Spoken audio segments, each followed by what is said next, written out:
So the topic we're discussing today is the Christian idea that the Messiah had to be born to a virgin. Jerry Siegel, who's been close with Jews for Judaism for many years, wrote probably the definitive book on this topic called The Myth of the Virgin Birth, The Misconception of Jesus. And he points out that really it should be called the virginal conception of Jesus, not the virgin birth of Jesus. In any event, it's a topic which itself deserves an entire day of discussion. I'll just make a few introductory points before we head into the second part for today. First of all, you should know that there isn't really smooth sailing for this idea of the virgin birth story. The earliest Jewish Christians, in all probability, did not really believe that Jesus was born to a virgin. We know that in the 2nd century, the heirs to the Jewish followers of Jesus, it was originally called the Jerusalem Council of Jerusalem Church. This was Peter and James and the actual disciples of Jesus. In the next generation, the Jewish followers of Jesus were called the Ebionites.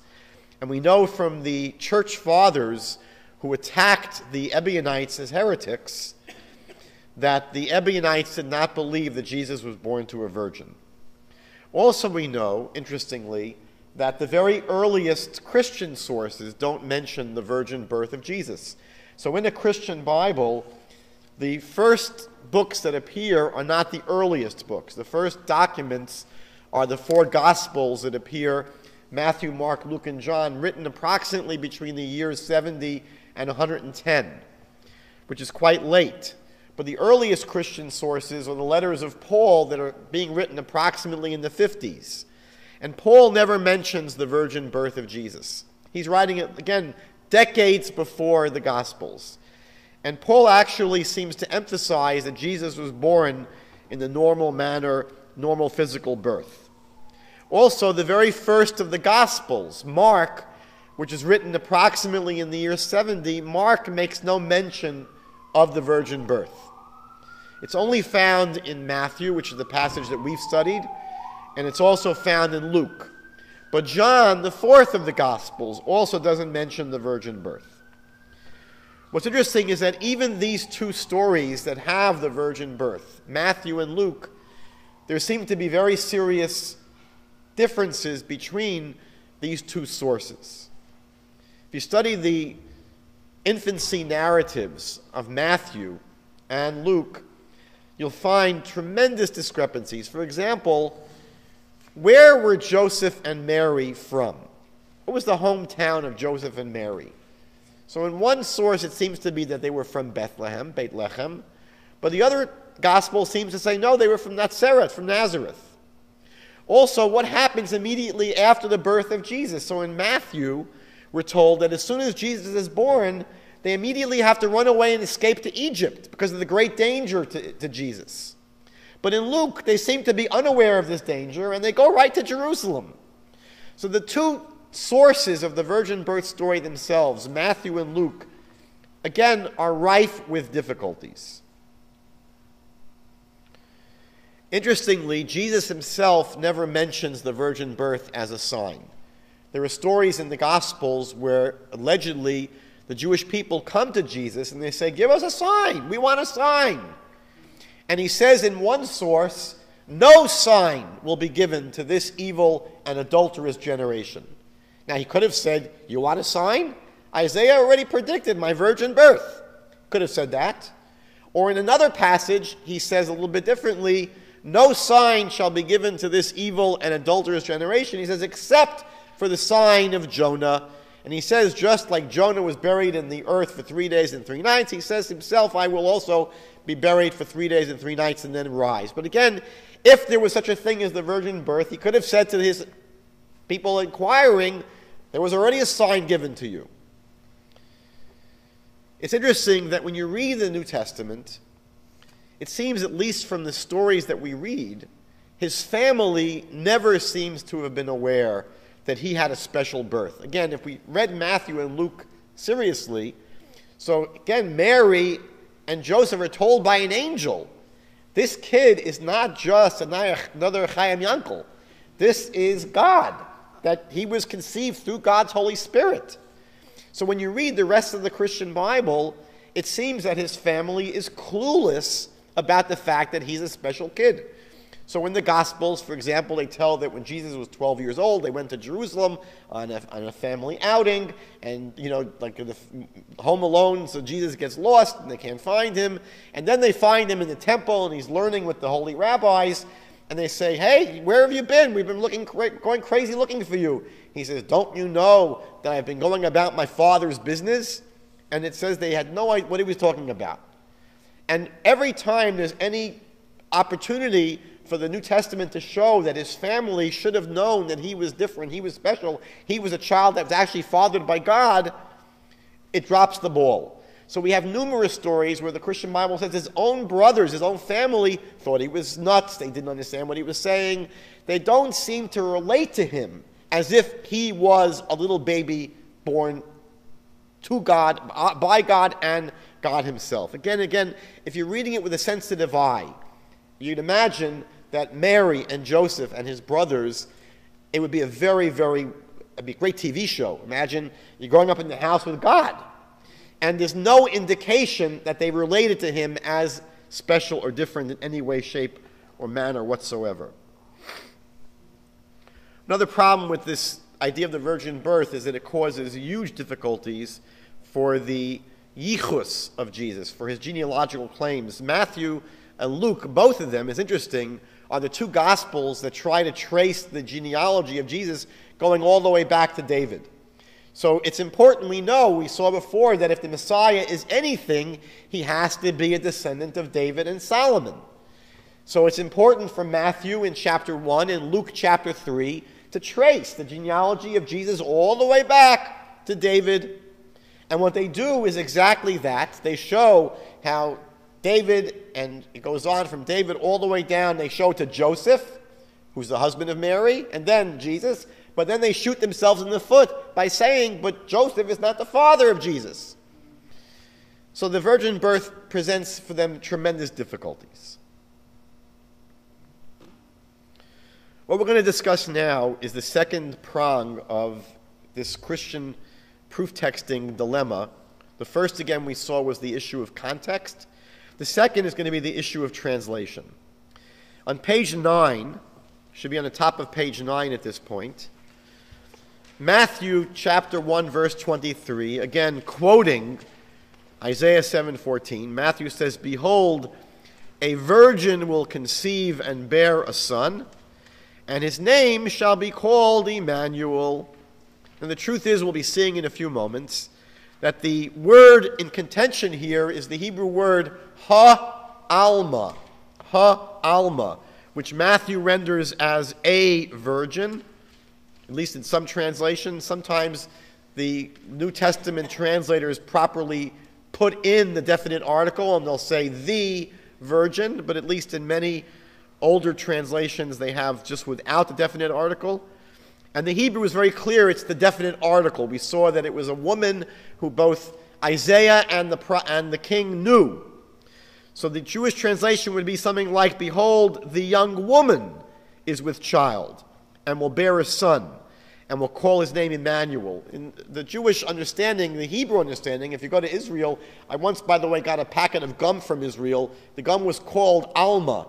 I don't believe they would have named the gum Virgin gum. Right? It was a young girl, little girl on it. So the Hebrew here says simply Alma, which, again, any Jewish kid, any Hebrew-speaking kid would know it means a young girl. But the Christian insistence is that she's a virgin. Now, one thing I'll just say to get this out of the way, just in passing, I think that I should say this. Even if we were to translate this word as virgin, now, don't get lost in my analysis here, it's not that complicated. But even if Isaiah did say virgin, none of us are surprised that every day of the year, young virgins conceive, they become pregnant, they have children, but they're not virgins anymore after that. Meaning that even if you wanted to translate Isaiah as speaking about a virgin, there's nothing in the passage that tells you she would remain a virgin after conceiving and having a child. So again, we're going to be showing today that the Christian reading of Isaiah is entirely based upon a mistranslation. But on some level, the discussion is really academic. Because even if we insist on mistranslating Isaiah, even if we insist on mistranslating it, it wouldn't bear out the Christian idea that Mary somehow remained a virgin after she gave birth to Jesus. By the way, another thing I'll just say for clarification is that many people confuse the doctrine of the virgin birth with the concept of the Immaculate Conception. People often use those words interchangeably. The idea of the virgin birth is simply that Mary remained a virgin after conceiving. The Immaculate Conception is different. It doesn't deal with the birth of Jesus. In the Catholic Church, only in Catholicism, because they were concerned about the problem of Jesus inheriting original sin, the stain of original sin from his parents, so they wanted to make sure he had no connection either to his father or to his mother. So again, normally by eliminating Joseph from the production of Jesus, so Joseph is not a problem. They get rid of Joseph, and it's the Holy Spirit that's the father. But why didn't Jesus contract original sin from his mother Mary? So the Catholic Church proposed that Mary herself had an immaculate conception, meaning she was born clean of the stain of original sin. Mary herself somehow miraculously never inherited original sin. How? Weiß ich nicht. But that's what they claim. Okay. But don't confuse immaculate conception with virgin birth. Now, on to our show. So the real issue here is the meaning of the Hebrew word ha-alma. Again, that's with a definite article, the alma.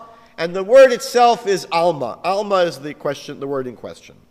So the first thing we should know is that the word alma is the feminine form of the Hebrew noun elem. We know that in Hebrew, nouns have masculine and feminine forms. So for example, a talmid is a boy student, and a talmidah is a girl student, and a yeled is a little boy, and a yalda is a little girl. That's how the Hebrew grammar works. There are masculine, feminine forms. Other languages also have masculine and feminine nouns. So the Hebrew noun alma, whatever it means, is simply the feminine, the female form of elem. Now, if we go to the Jewish Bible, we'll find the word elem is used. And interestingly, in all of the Christian translations, they don't define elem as a young virginal man. Elem in all of the Christian translations is simply a young man. So in 1 Samuel 17, verse 56, the king in this story, who was Shaul, King Saul, said to Avner, "You inquire about whose son this youth is, this young lad is." He was asking about David. So Shaul wanted to know whose son is this young boy. Again, that's how every Christian Bible translates it. A young youth, a young boy. It's not a young virgin here, a young virginal boy. 1 Samuel chapter 20, verse 22. David speaking to his friend Yehonatan. David says, "But if I say to the youth, 'Look, the arrows are beyond you,' then go, for the Lord has sent you away," the sign of his shooting the arrows. But again, the word there is elem. And elem, again, translated simply as a young person, a young boy.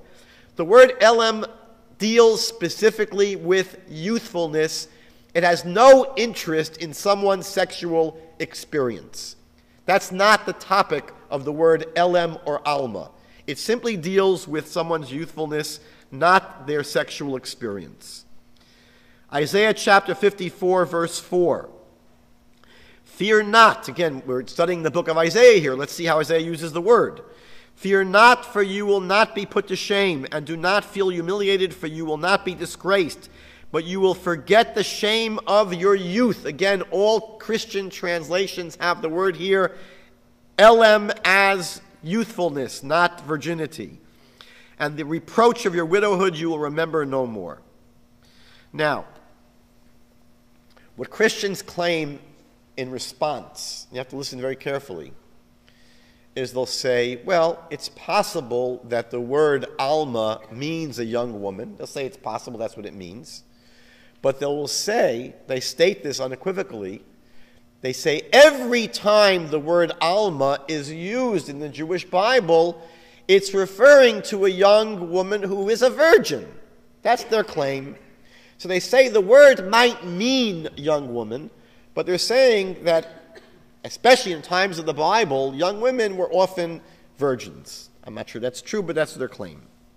So let's look now at the places, every place the word is used in the Hebrew Bible. Don't worry, we're not going to be here for 3 years, just 2.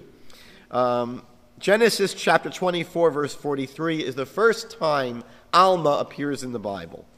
Eliezer, who is the servant of Abraham, is standing by the way. He's talking about how he went about looking to find a bride for Isaac. He's now telling this to Rebekah's family. And he says to Rebekah's family that I was standing here by the spring of water, and I said, let the young woman, Alma, who comes out to drink, to whom I will say, please give me a little water from your jar to drink. So here again, all Christian translations translate this as a young woman. Now, again, it's possible that when he was referring, he didn't know at this point who was going to show up. And we know the woman who showed up and fit the shoes here was Rebekah. And the Torah actually specifically tells us that Rebekah was a virgin. If you go back a few verses to 24:16, you don't have it on your sheets here, but in Genesis 24:16, it says that Rivkah was a virgin, a betulah. It uses the Hebrew word for virgin. But when Eliezer is telling the story to her family, maybe it was not delicate for him to say, and I was by the well, and I said, you know what, whichever virgin comes by, maybe he didn't want to tell that to her family.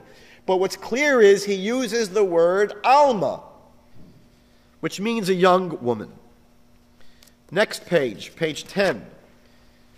In Exodus chapter 2, verse 8, it says that when Pharaoh's daughter said to her, meaning the sister of Moses, because the sister of Moses offered to find a nursemaid for the young boy, so Pharaoh's daughter said to her, Miriam, yes, go and fetch a nursemaid for the child, right from the Hebrews. So the girl went and called the child's mother. Again, the girl here referring to Miriam. Alma, the girl. Now, was Miriam a virgin in this story?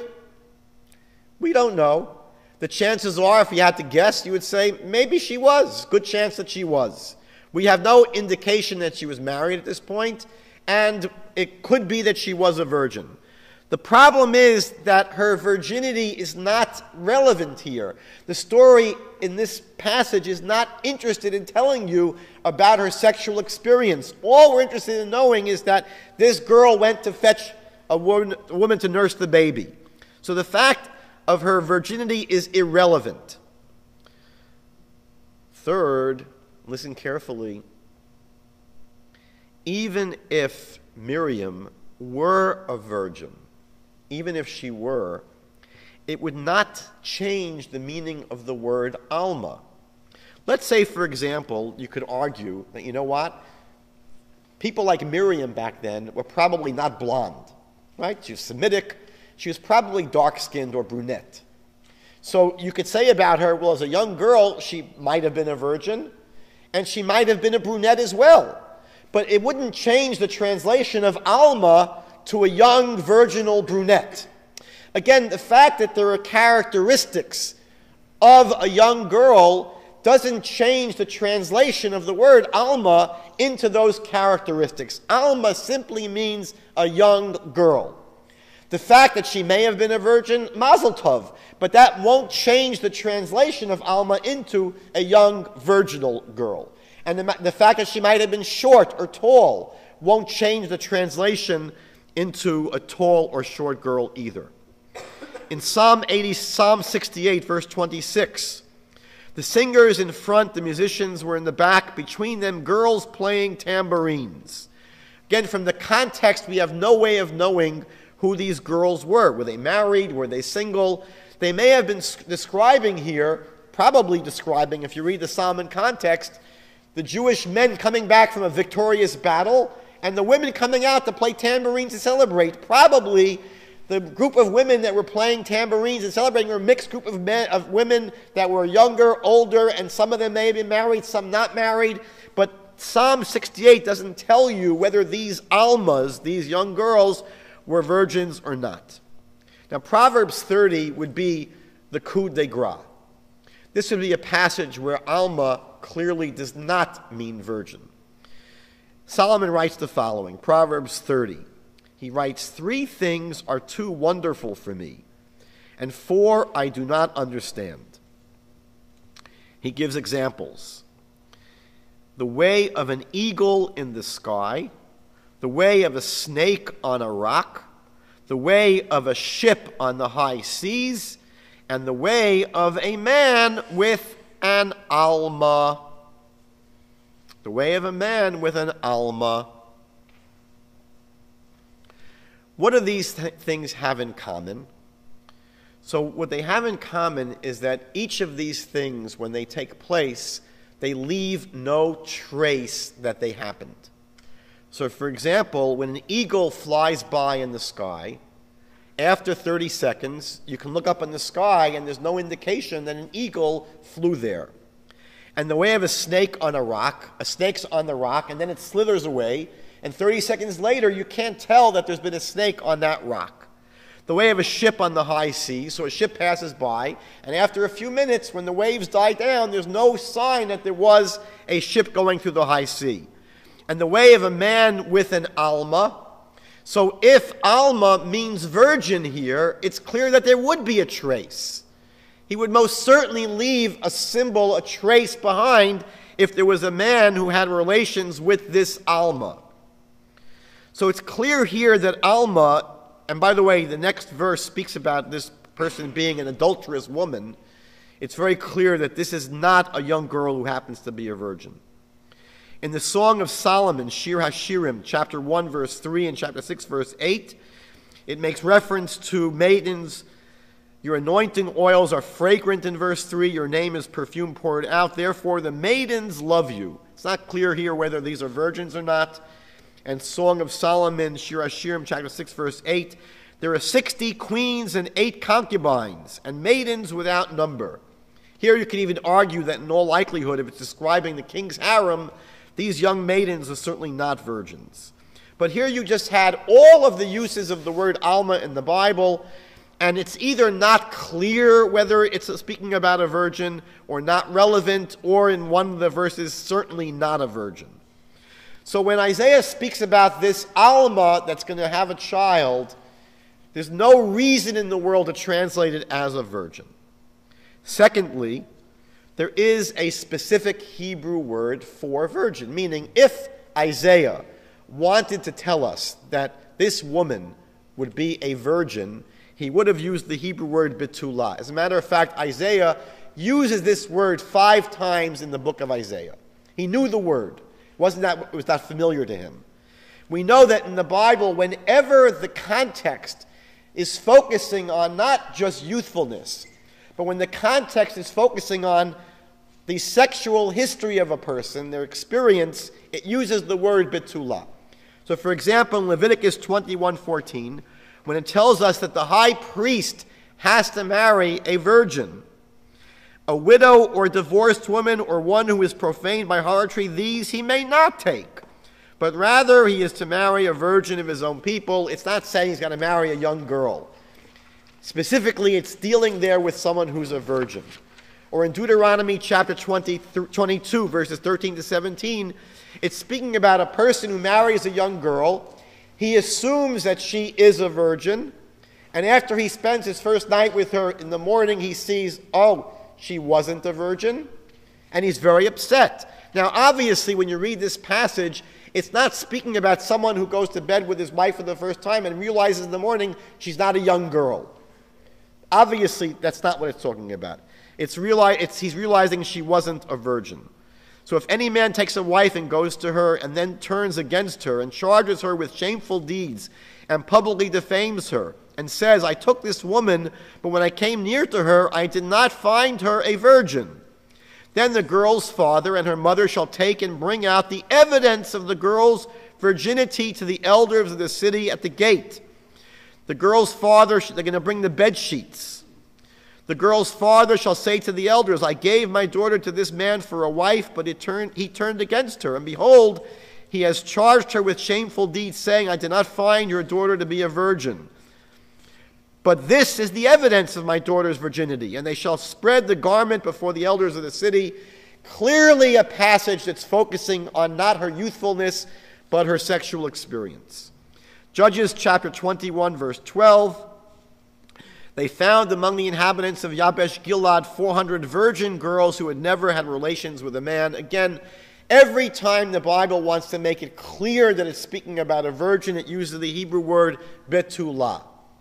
Christians have one major objection to this. They'll say, wait a second, how could you say that? Because if you look at the book of Joel, the prophet Yoel, in chapter 1, verse 8, he says, lament like a betulah girded with sackcloth for the husband of her youth. If this is a woman that's mourning for her husband, she's obviously not a virgin, and yet the Bible calls her a betulah. So the answer to this is very simple. We learned before that in the times of the Bible, they had a two-stage marriage. A woman got married and then for a year did not live with her husband. And Joel here is describing the very tragic situation of a woman who's married but has not begun living with her husband yet, and he dies in the interim period. What an incredible tragedy for a woman to get married and never to be with her husband. That's what Joel is speaking about. Now, we could spend many, many more minutes and even hours going through more and more proof that the word alma does not mean virgin, but to show you how clear it is, it's not just clear to Jews, it's become clear to Christians as well. So the Oxford Companion to the Bible, again a Christian document, says the Hebrew word used alma means simply young woman without any implication of virginity. And that's a Christian scholarly book. Or in a book called The Apostles' Creed by Stuart Briscoe, he says it is perfectly true that alma does not necessarily mean a virgin. On page 12, what I put together for you is a list of modern Christian Bible translations that correctly render alma in Isaiah chapter 7 as young woman. Now, the first one of these was the Revised Standard Version back in 1952. When the Revised Standard Version translated Isaiah 7:14 as, behold, the young woman will conceive and bear a child, Christian fundamentalists burnt copies of the Revised Standard Version on their church lawns. It was scandalous that such a translation came out. But since 1952, there have been many, many Christian translations who have correctly amended and corrected their translations of Isaiah to speak not about a virgin giving birth, but about a young woman giving birth. And the most recent and the most amazing one was the translation by the Catholic Church, the official Catholic translation of the Bible, the New American Bible Revised Edition in 2011. This made international news when they finally changed Isaiah chapter 7, verse 14, to be speaking about a young girl and not about a virgin. Now, what's interesting is that there are many Christian translations of the Bible that use the word virgin for alma in Isaiah, but in their footnotes, they say also should be a young girl. And in the New Century Version, I reprinted their footnote for you. Their footnote says the Hebrew word means young woman. Amazing. So even though the Hebrew means young woman, they translate it as virgin in the New Century Version. By the way, when I was in Israel last time, I picked up a Hebrew New Testament. And what's fascinating is, I was curious, how are they going to translate, or what are they going to have from Matthew chapter 1? So in Matthew chapter 1, they tell the story of Joseph and Mary, and it says that she gave birth to a child, and they were going to call the child Jesus, because he'll save his children from their sins. And then it says, Kol zeh era lema'an yitkayem ma shediber Adonai b'fi hanavi. All this took place to fulfill that which God spoke to the prophet. And then guess what they quote here in this Hebrew Brit HaChadashah New Testament? They quote exactly from Isaiah chapter 7. Hine ha'alma hara. Behold, the young girl is pregnant. The Yoledet Ben will give birth to a son. The Karas Shemo Immanuel, and she will call his name Emmanuel. I don't know, I would love to find out, when unfortunately Jews convert in Israel to Christianity and they read this, how do they ever know that Jesus was born to a virgin? Because all they're seeing here is a story of the birth of Jesus, and the verse that's quoted doesn't say virgin. It just says the Hebrew word alma. So this will my next trip to Israel, I will check into this. Page 13. What is the Christian response to what we've discussed so far? So the basic Christian response is that you should not accuse us of mistranslating the Jewish Bible. The normative Christian response to what we've discussed so far is that there was a translation of the Jewish Bible that was done way before Christianity came into existence. About 200 years before the birth of Jesus, Christians say, the Jewish sages translated the Bible into Greek. It's called the Greek Septuagint translation. And they say that the rabbis rendered the word Alma as Parthenos, which means a virgin. Now, don't read the page now that's in front of you. Before we go there, I need to give you some other background information. Now, I know that when I told you that, you're going to read it, but I can't help it but give you that warning. So, again, the claim is made that when the New Testament translates Alma as virgin, it wasn't any particular religious crime, because the rabbis had already made that translation when they rendered Isaiah into Greek hundreds of years before Christianity came into existence. So there are two basic problems with this claim. Problem number one is that the rabbis did not translate Isaiah into Greek.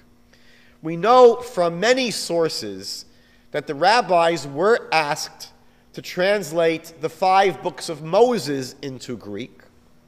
We know, by the way, that the rabbis were not happy about doing this. They were basically compelled. And the rabbis actually instituted a fast day to commemorate this catastrophe for the Jewish people. They did not see it as a good thing for the Jews to have had the Bible translated into Greek. But we know from the Talmud in Tractate Megillah tells the story of how these rabbis went into different rooms and they translated the 5 books of Moses, and they each made 15 editorial adjustments to the Hebrew text in their Greek translation, and miraculously each of these 15 editorial adjustments were in agreement with each other, but they only translated the 5 books of Moses. There's an ancient non-Jewish letter called the Letter of Aristeas. The Letter of Aristeas also speaks about this story of the rabbis being asked to translate the 5 books of Moses. Josephus, the Jewish historian, also speaks about the rabbis translating just the 5 books of Moses. And the Anchor Bible Dictionary, a Christian work today, also tells us that the Bible that was translated by the rabbis into Greek was just the 5 books of Moses. So, where did the rest of the Bible come from in the Greek edition? So the truth of the matter is, we do not know who rendered the rest of the Hebrew Bible into Greek. But we do know is that whoever it was certainly not necessarily qualified, and we know that there was very, very poor editing and quality control over these translations, meaning that whoever translated the Bible from Hebrew into Greek were not the sages of the Jewish people. Whoever they were not necessarily qualified, and who were the people that preserved these writings? Again, we know that the Jewish people never valued this Greek translation of the Jewish Bible. So they were not in our hands. We did not maintain any quality control over them. We did not edit them. We did not preserve them. We did not copy them. So we know that in the early years of the Christian era, there were many versions of the Septuagint translation. And we know that they were very heavily edited by the church.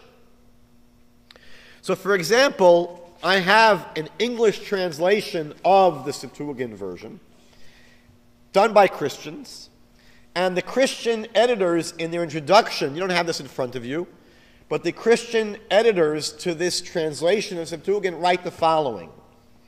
They write that the variety of the translators, meaning the variety of the people translating the Bible, is proven by the unequal character of the version, meaning there's different quality of the translation in different parts of the Bible. Some books of the Bible show that the translators were by no means competent to the task, meaning some of the Bible translations into Greek are horrible, while others, on the contrary, exhibit on the whole a careful translation. Some of them are quite well done. Now listen to what he says. The 5 books of Moses is considered to be the part of the Bible best executed, while the book of Isaiah seems to be the very worst. So what Christians are claiming is that the Greek translation of Isaiah is what Matthew based himself upon. That when Matthew translated the Hebrew or the Bible of Isaiah's prediction, Matthew was using the Greek translation. And we would ask the following simple questions. Number one, why base such an important theological concept on a translation of the Bible?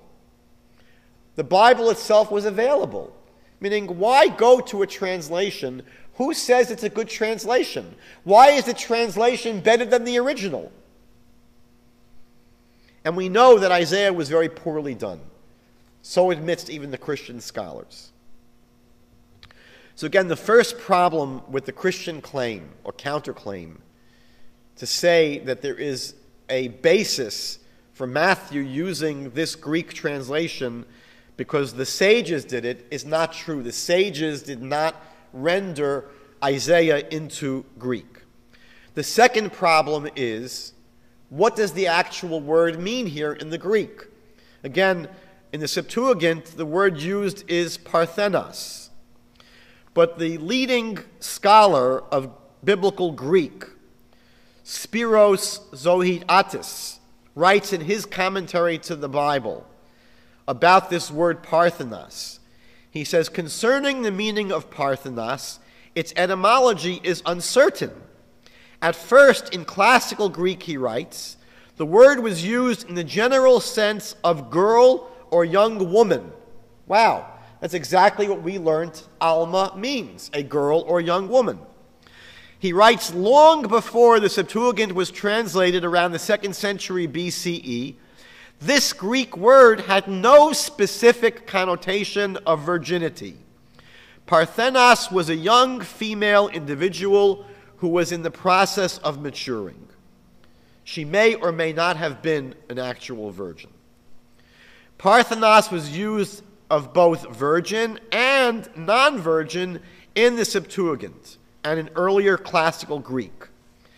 He writes, Isaiah 7:14 was discussing a mature young woman and was not focusing on her sexual experience in the context.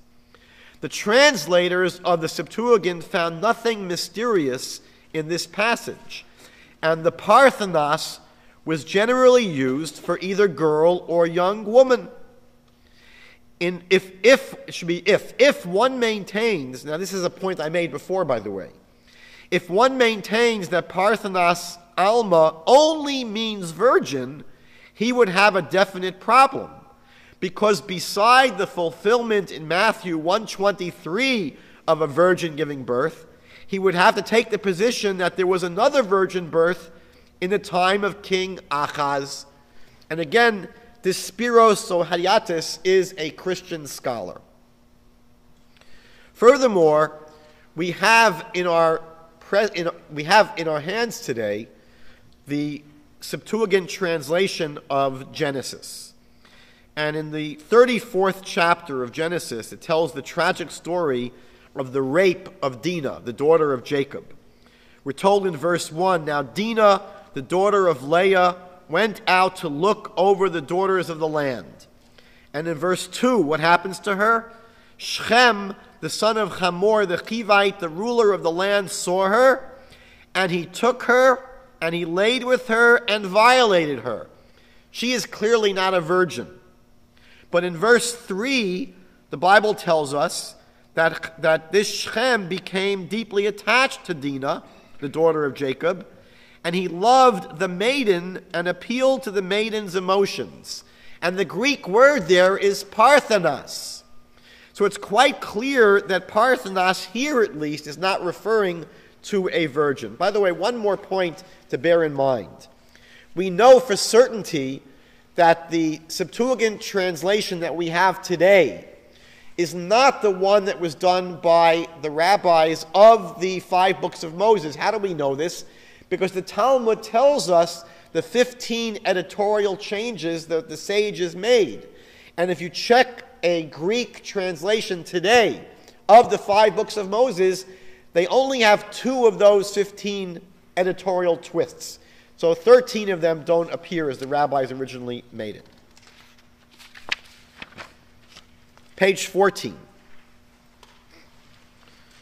This is the second response, the second counterclaim that missionaries make to our presentation today. They say, wait 1 second, Rabbi Skobach. You're telling us that in chapter 7 of Isaiah, that Matthew's quoting, that it's not a virgin birth? You're telling us that we should understand that somehow it was just a regular birth, a normal birth, nothing special? So they ask, then how would it be a sign? They say that the prophet is telling Achaz, the Lord himself will give you a sign. And they're saying if it's a normal birth, not a supernatural birth, what kind of sign would that be? So this is obviously based on a total misunderstanding of what the word sign means in Hebrew. The Hebrew word for sign that Isaiah used is ot, the word ot. By the way, the word ot appears in the Hebrew word lirot. Lirot means to see. The one thing that is absolutely critical for any sign is that a sign has to be visible. You have to be able to see a sign, otherwise it's not a sign. Clearly, the virgin birth of a person would not be a sign. When Mary was rocking or rolling Jesus in his crib, in his baby carriage when he was a kid, in Nazareth or Bethlehem, wherever he was living, and she was rolling him down the street, no one would be able to walk over to him and say, oh, what a lovely little baby. And of course, I can tell he must be the Messiah because I can see he's born of a virgin. Meaning that no one was able to look at Mary and tell whether she was a virgin or not. She wasn't wearing on her clothing a board-certified gynecological examination sticker saying that we examined her, she's a virgin. So it's absurd to say that a virgin birth would be a sign, because it's not visible. When Joseph himself came home and he saw that she was pregnant, he didn't automatically assume that, oh, Baruch Hashem, she's the girl that Isaiah spoke about so many years ago. He assumed that she was cheating on him. Because again, a virgin birth is not visible. So the idea of a sign is a sign has to be visible, but a sign does not have to be supernatural. Now, as far as I'm aware, I did a little bit of research on this. The only signs in the Bible that were both visible and supernatural are when the Bible speaks about the signs that were done in Egypt. So when Moses, for example, in this week's Parsha, is sent to Egypt with these signs of turning the rod into a snake, or putting his hand into his garment and it coming out leprous and then going back to being a normal hand, or the water turning into blood, or all the other signs that took place in Egypt, there the Bible does refer to them as signs, because they were both supernatural and they were visible. But on the page here, I show you that most of the signs in the Bible, while being visible, are not supernatural. So, for example, Genesis 1 tells us that the sun and the moon of stars serve as signs to determine the days and the seasons of the year. This is not supernatural. This is nature in its best. Or in Genesis 4, God gave Cain a sign. He put a letter on his forehead. That's certainly not supernatural, but it's very visible. And when people see that sign, they won't kill Cain. Or in Genesis 9, God puts a rainbow in the sky as a sign. Certainly visible, definitely not supernatural. Genesis 17, the circumcision. Well, it's not visible to everybody, but to some people, it's visible, and it's certainly not supernatural. When Moses asked God, a very interesting passage, Moses says to God, God, how will I know, or how will I be able to convince the people that you sent me? So God says to Moses, the sign will be when you bring them to this mountain in the future and you worship me on this mountain. So again, God is saying that the bringing of the Jewish people to Mount Sinai will be the sign that Moses was sent by God. But that wasn't supernatural, it was just visible. The phylacteries, the tefillin on our arms are called a sign. When the Jews put blood on the doorpost in Egypt as a sign for that God is protecting them, that was not supernatural, but was certainly visible. Again, I'm not going to go through the whole list with you, but in the Bible, normally a sign is not supernatural, but it's always visible.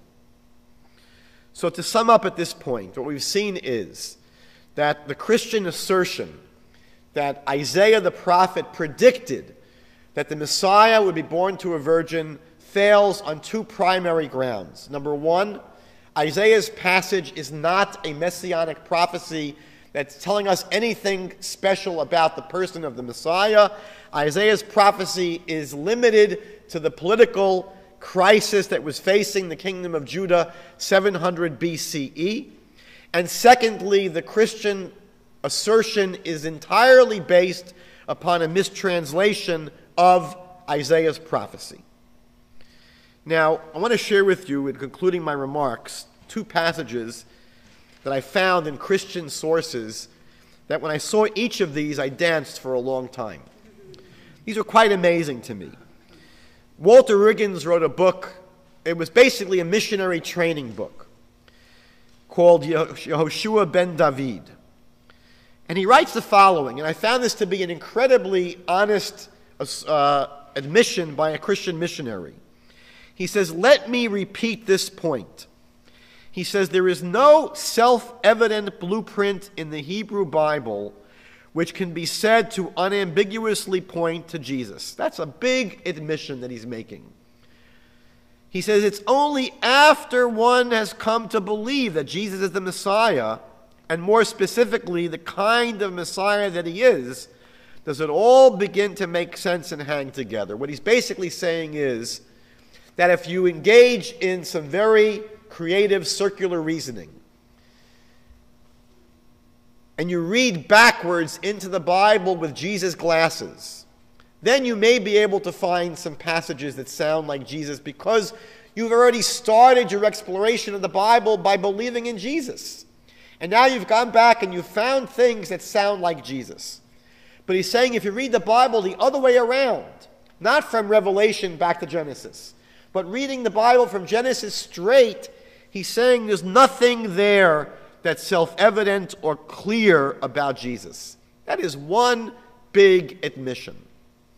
And then Michael Rydelnik, who today is a professor at the Moody Bible College, training training Christians how to missionize Jews. He teaches in the Jewish Studies Department at the Christian Seminary in Chicago, the Moody Bible College. And he himself is from a Jewish background. Rydelnik writes in an article that I found in the Messianic Times, he says there is bad news for the Messianic movement. Some scholarly followers of Yeshua. Now what's interesting here is that he's not referring to what Christians often dismiss as quote-unquote liberal Bible scholars who are basically not real believers. There are plenty of people who are from a Christian background, and they may either be ultra-liberal Christians or even secular Christians that have commentaries that often debunk Christian beliefs. But here Rydelnik is speaking about real believers in Yeshua. He wouldn't call them this if they were not real believers. He says, some scholarly followers of Yeshua are taking Messiah out of the Hebrew Bible. He writes, I was shocked when I first encountered it, but I'm convinced that an interpretive approach that negates messianic prophecy is becoming prevalent among many scholars who believe in Yeshua. These believers adopt views that find it hard to see Messiah in the Hebrew Bible. I would say that if you simply apply the approach that we took today, which is to examine both the context of a passage and the literal, simple meaning of its words, it will not be hard to see why Jesus is not in the Jewish Bible. It is only by ignoring the actual translation and ignoring the actual context that you're able to shoehorn Jesus back into the Jewish Bible. But I think that what Rydelnik sees here harkens all the way back to Andrew of St. Vincent, this monk who lived so many years ago, who was able to somehow miraculously, in his very ignorant time, the time of the Crusades, he was able to, thank God, through the help of knowing people, probably like the Rashbam, one of the grandchildren of Rashi, to be able to approach the Bible honestly and without Jesus' glasses on, and trying to understand what does the prophet really speak about. And for him to make the incredible admission and realization back in the 12th century that Isaiah chapter 7 was not a prophecy forecasting the idea that Jesus would be born to a virgin, but that Isaiah chapter 7, as we saw today, is simply a wonderful reassurance by God through the prophet Isaiah to the kingdom of Judah and its wicked king Achaz, that they were not going to be imminently destroyed, but their two great enemies they had, both the northern kingdom of Israel led by Pekach and the Syrian kingdom led by Ritzin. These two great powers would be destroyed, which we saw was fulfilled shortly thereafter with the birth of this child. And I think that for all of us, as Jews, we should feel that if we were able to have a clear knowledge of our own scriptures, if we as Jews were able, we just studied a few verses in Isaiah today, but we were called for so many years the people of the book. And that wasn't the New York Times, and it wasn't any other book. The people of the book for us was always the Bible. So for us, if we were able to gain this kind of clear understanding of what our Bible actually teaches, none of us would ever, God forbid, be prey to the lures of missionaries, unless, again, as Ira said last night, our emotions took us over. But if we were thinking straight and reading for ourselves and really trying to understand what does the Scripture say, it would most certainly not point us to conversion to Christianity.